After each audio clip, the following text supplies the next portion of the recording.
A man is returning home from a neighboring village late at night.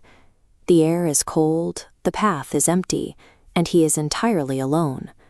There is no other way back.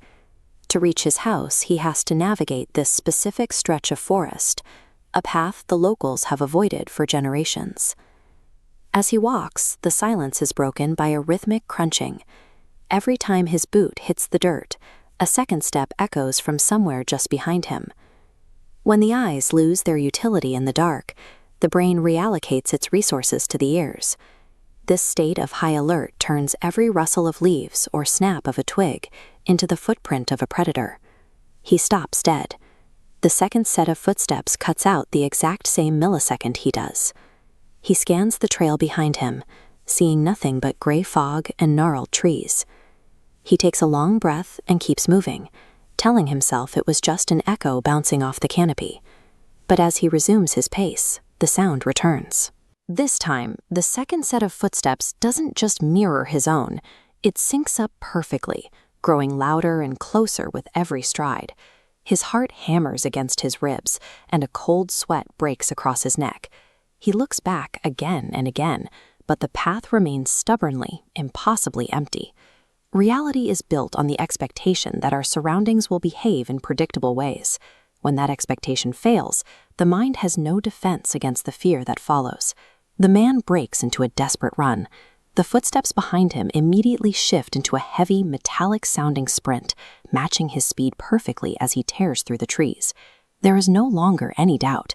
He is being hunted by something that possesses intelligence, intent, and the ability to remain invisible. The jungle noises vanish. The crickets and owls go silent, replaced by an unnatural gust of wind that swirls the dead leaves into the air.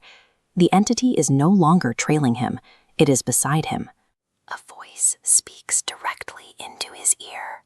"I am with you." The transition from a distant sound to a breath against the skin leaves no room for hesitation. The only remaining impulse is to run until the lungs burn. He dives off the trail, scrambling through thorns and thick brush to get away from the voice. He finds a ruin, a shell of a house with a heavy stone doorway.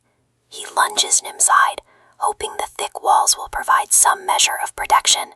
The air inside is stagnant and freezing. The realization hits him instantly. The entity didn't follow him in. It was already there, waiting in the corner. A shape begins to manifest in the dark. It isn't flesh and bone, but a formless silhouette shifting and coiling like thick black smoke. In a shaking voice, he asks what it is. The voice returns, colder this time. "I am the one you cannot see." He is staring at an Ashareeri, the spirit of the bodiless.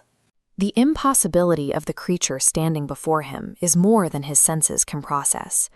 The room seems to tilt, his vision goes dark, and he collapses onto the stone floor. The next morning, villagers find him. He is alive, but shivering and pale, sprawled out in the center of the ruins. Once he is back in the village, he tells them about the footsteps, the freezing wind, and the formless shadow that spoke to him in the dark. The elders recognize the story. Years ago, a traveler died on that path under mysterious circumstances. They say his spirit never left the woods. It only waits for someone to walk the trail alone. The man eventually recovered, but he would never return to those woods. For the rest of his life, he would take a 3-hour detour around the forest, rather than set foot on that path after sunset.